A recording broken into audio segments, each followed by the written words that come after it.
8.5, I think. My mom told me that I was 8 or 8.5. What's the difference?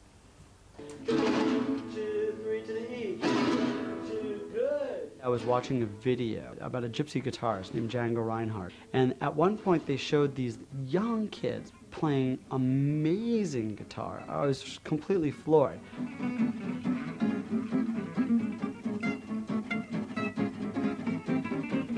They interviewed Django Reinhardt's son and they asked him, when do you think a good age to start teaching children how to play music would be?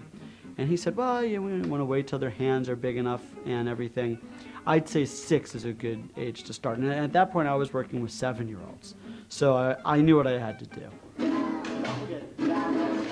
We approached music as if it were a language. I think that it's a quicker, easier way and also a more natural approach to teach a child the very basics of how to express themselves on their instrument, because really you can get a child playing music and expressing themselves very quickly. In a year's time, kids can be composing their own music. I was just sitting down one day in my room and I didn't know what I was going to play, right? And then I just sang the song and then I was all like, wow, I made a song, I better practice it again so I won't forget it. My song is called Cowgirl. Kids talk about things that are interesting to them. Kids' music and their attempts to engage with it should be based on what they find compelling musically.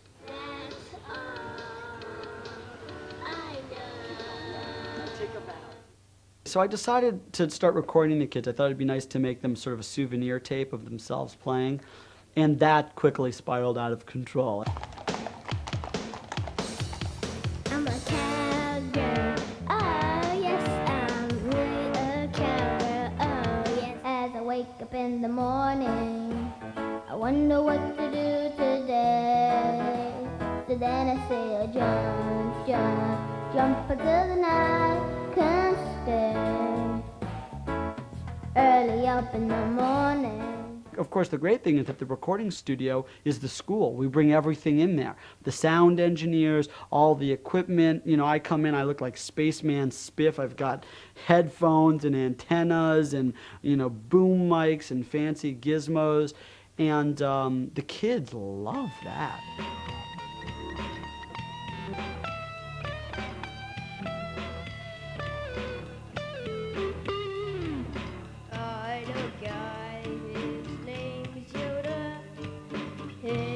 Little Kids Rock is always looking to do 2 things.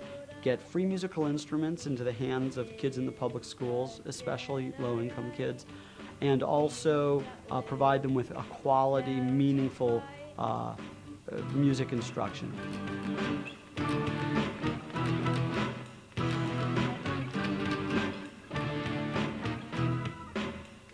In addition to helping teachers become skilled at teaching children music, the fact that we get free instruments is just icing on the cake. Well, I've had kids who are extremely intelligent, but because of the way the curriculum is structured and the way education is structured in general, they don't do well on the tests, but I can tell they have a real need to express themselves. All of the teachers are convinced that music is an important part of education. I thought to myself, like, that's how I think kids should feel when they're making music and when they're hearing music. I go to a school district and then I fundraise to get the money to buy the instruments, to give to the teachers, to give to the kids so that they can actually, you know, make it a reality.